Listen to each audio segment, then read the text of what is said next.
This is Rue. Rue, you want to help me tell them about help me tell everybody about trim? Okay, bye. I promised you I would show you how I finish off the edges of my beautiful hardwood floors. So this piece of trim, this is floor trim, and I took this off before I put the floors in. I didn't do that on all of my walls, but I did this here. So the first thing I'm going to do is I'm going to use a nail gun to put that back in. And then I'm going to use the quarter round and I'm going to put it up against there. So that will cover any gaps there are with the wood. I'm not sure if I mentioned before, but you should always leave a little bit of room for your wood to be able to expand because it changes with the weather. So we're going to do that. When I started to take the trim out, and this is my trim remover, by the way, it started to break the trim. So I decided to go a different route. So on that wall over there, I actually trimmed the bottom of the trim with a different tool and put the wood underneath it. So we don't have to actually replace that trim. It's already ready to go. I just have to put quarter round on top of that, or beside it. So this wall here, I did need new trim, unfortunately, because I messed it up. And so this is the trim that I bought. This is MDF. You can also buy wood. I just happened to buy MDF, and I wanted it to match. So that's what I got. It's pretty basic. I do need to trim the bottom off of this because the wood is a little bit taller than the carpet. Okay, so I have this one piece cut down, and as you can see, I need a little bit more length. So what I'm going to do is I have this second piece here, and I'm just going to measure to see where I need to end this piece. I'm going to first I want to cut it down, and then I'm going to have some scrap, or actually this side will be scrap, and I'm going to use that probably later. So I don't want to cut the whole thing down. So I'm just going to estimate, go a couple inches further than what I need because I'm going to have to make some miter cuts on this. So this is how much I'm actually going to keep, and this is, sometimes it's helpful if you put an X on what you're not. I'm using my miter saw to cut that piece. And the hardest part is figuring out how to miter your cuts, which means putting an angle in the cuts. You have walls that come together. You need to fit them in, again, kind of like a puzzle, and you use a 45-degree angle. And that's why the miter saw is so important. So the first thing I'm going to show you, though, is when you're putting two pieces of wood together on the wall, like this, you don't want to just have a straight cut between them because it's easier to cover up, even though you still have a line, if you angle like this, and then you can use caulk to cover the seam. Okay, I'm going to give you a quick tutorial on using a miter saw. Right now, the miter saw is set up for straight cuts. So you can see that there are numbers on this radius here, and those are the degrees.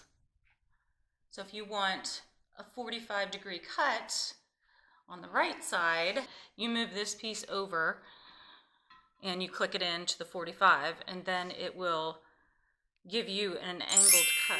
My trim is on the saw. You can see this yellow part is where the blade is going to go, and so you can see it's going to actually cut it on an angle. So you saw me cut the one piece, and I want to cut the second piece so that they fit together like a glove. There's the right side, and here's the left side. I'm just showing you on the floor. So you can still see the seam a little bit, but it's a lot better than if it were just straight down. All right, so here we are. I put the pieces up against the wall, and the one piece is a little bit longer, which is actually what I wanted for now. And instead of cutting that edge again, I'm going to cut the right edge. The way that the trim was put in before was they just butted the pieces up together. I usually use a 45-degree angle, but I'm just gonna follow what they did because it'll be easier to match up, at least on these pieces, and then when I do quarter round, I'll do it the way I like to do it. So I just need to make a straight cut on that end so that I can make this fit this wall. So here I am in the corner. I already showed you how I put this floorboard in, and now here's the quarter round, which is the finishing touch. And I've already cut the two pieces that meet here in the middle. And I just want to show you again that this is a miter cut that is 45-degree angle. So it's going to fit together perfectly. You have a little tiny line, but we use caulk to fill that in. So this is now ready to be stapled in. Make sure your other hand is out of the way. You do not want to staple yourself.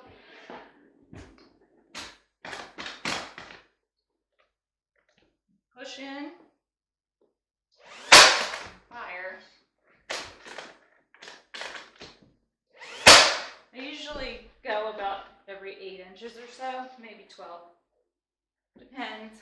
And then if you have a piece a little bit warped, or you can use more or less if you need to. Oops.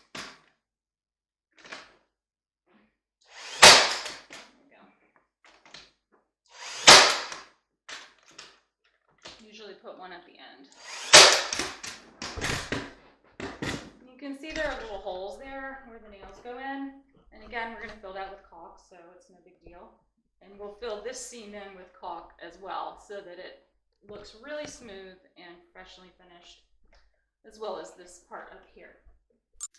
All right, we're almost finished.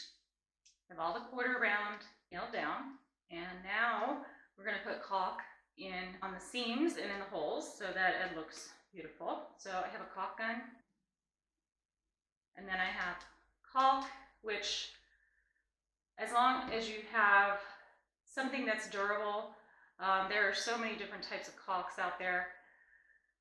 This one is called Tower Tech. The most important thing here is that it's for doors and windows and trim, and it's white, which is what we want. If you were going to be painting over your trim, you want to make sure you get paintable caulk. So you just stick the caulk in the gun, crank it up, and I've already cut the hole in the top, so. Okay, so here's how this goes. I also have a paper towel to clean up mess, because this is a very messy job. And I do not want to get it on the floor, so I am not going to caulk between the floor and this piece here. There's really no need to do that. But if I do get any on the floor, I need to clean it up right away. So I'm just going to start at the top here. And it's just, you got to get the feel a little bit of it, but you basically just squeeze the trigger and it comes out. Go along. And I go as far as I can go, and then I stop, put it on my paper towel, and then I take my finger and I just kind of smooth it out like this. And then I use the paper towel to get rid of the excess. So that's pretty smooth. All right, so now you see we have these holes here. So I'm just going to use this. You can use some other hole filler too, but I just, because it's white and it's already here, and it's just easier. And I have a little bit of a, I don't know what that is, but I'm going to cover that up too. All right, so again, you just kind of go along and smooth it out.